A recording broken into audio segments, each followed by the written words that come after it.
Yo, what's going on? Welcome back to another video. But yeah, this one is not going to be a DIY this time. Instead, it's going to be kind of like a little vlog.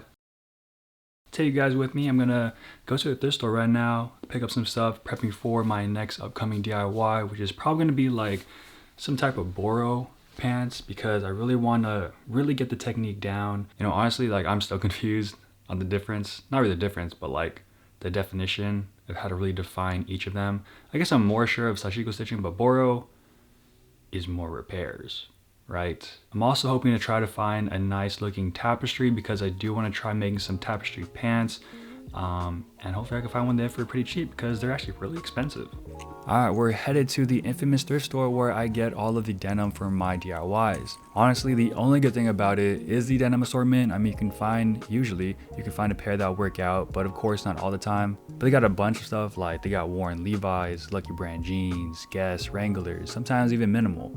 But those aren't really good for DIYs because they're really skinny. I went to the aisles where the tapestries would be, but the majority of the aisle consisted of mainly just blankets and pillowcases. Now I did end up finding one though, but it was kind of monochromatic. I prefer something with a little bit more color, but honestly I can't really complain since the green itself is kind of a dope shade. Plus it was only 10 bucks for all of this material that I can use for like this tapestry project and for other future projects as well. Other patchwork stuff like that. Now for the Boro DIY, I decided to use these khakis as the base layer. The fact that the inseam and outseam were created with a plain seam meant that undoing them and putting them back together would be a breeze and not something I have to spend so much time on. I did actually see a pair of khaki jeans that had the color and look that I wanted, but it was a size 38 waist and I am a size 33. I didn't want to bother spending more time taking in those jeans, so I just passed on those. I also found these jeans, but I didn't really know what I wanted to use them for. They work well as a layering piece for the Boro. They kind of had a similar like look and color and shade to one of the patches in the reference picture, but they can also be a good base layer for another project as well. I mean, honestly, I'll probably just end up cutting them up like I normally do. Now lastly, I found this button up that had a linen kind of material, which was perfect for the Boro project. And yeah, that's that. So I did another round through the aisles and actually found another tapestry. But bro, what the hell is this? I mean, why? It was almost perfect.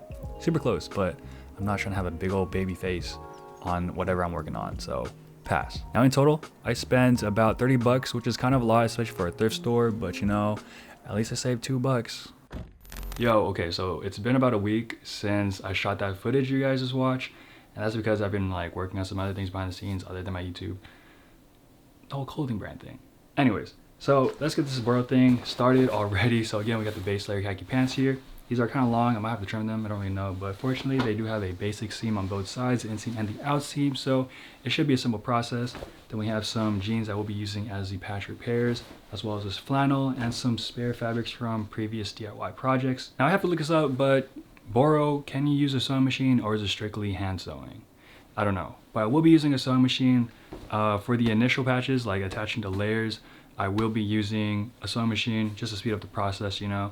Then when I distress and then add on even more patches as repairs, I'll probably hand sew those and then do those like the whole vertical or even horizontal stitches, hand stitches for, I don't freaking know, man.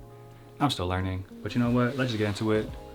Yeah, let's get into it. Well, this video became part mini vlog, part experimental DIY, but we're going to be using a pair of khaki pants from LL Bean that I thrifted as the base layer, and as you can see, they're just way too long for me. So the first step is to tailor them. Now I didn't want them to be really baggy or flared out as I usually do, but instead I just wanted them to sit nice on my shoes, but at the same time they'll look nice if they're rolled up at my ankles. So to do this, I just rolled the bottom inward until I liked how they were sitting and then pinned them in place. But quick intermission, the shoes I've been waiting for almost a year finally came in, and I'm pretty happy about them, even though I honestly forgot about them until they sent me an email saying that they were being produced. I was like, oh wait. All right, back to the video. Next up, I measured and marked where I wanted the new hem to be, and then unpinned and unfolded the new hem to draw the new hem line. Since this line would be the new length of the pant leg, I made another line an inch down this line for allowance and cut it out there. Now to rip open the seams. Again, the seams were simple, so I just took my seam ripper and started tearing away at them. Afterwards, I'd recommend clearing out the excess loose threads because it's always good to work on a clean workspace, and honestly, they'll just get in the way.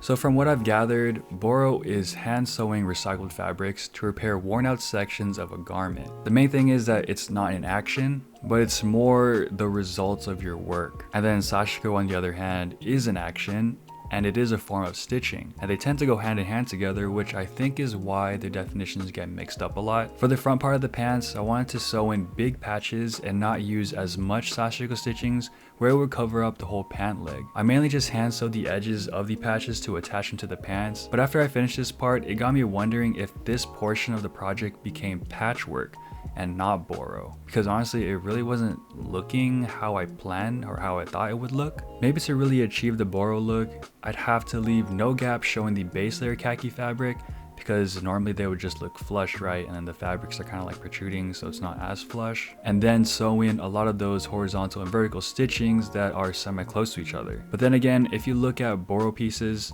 they're an array of patches put together, so then what I'm doing would be considered Boro, right? Maybe not. But I wanted to recreate some natural looking wear onto the panels, but instead of using a Dremel like I normally do, mainly because it was raining outside and also it just takes a minute to set up the whole thing, I tried out just scraping the fabrics with the assortment of bits and sandpaper that came in the box with the Dremel. They did work a bit, but I think the grit wasn't rough enough, so it wasn't doing the job efficiently. I ended up using my fabric scissors to create natural looking cuts and scrapes, which I think look pretty good. You just have to get the angle of the scissors right. There's one other method I wanted to try out, and it was to use a filer.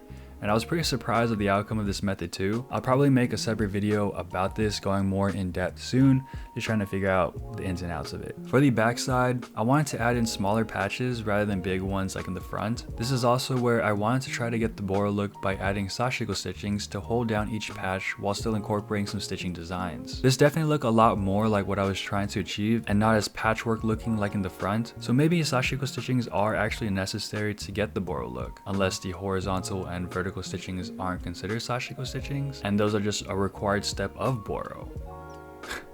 Yeah, I'm still not 100%. But yeah, that's pretty much how my Boro experiment went. In the end, I will say that I'm not 100% sure still on how to really achieve it. Maybe it's the fabrics that I was using, maybe I really have to just stick with indigo fabrics and stuff like that. Maybe I need to incorporate a lot more close hand stitches, more Sashiko stitchings as well. Maybe I have to actually cut out parts of the pants, of the base layer pants, and then just like splice in fabric so it's a lot more flush looking rather than, you know, how the patchworks are kind of more protruding like I said earlier in the video. There's still a lot of like uncertainties about it.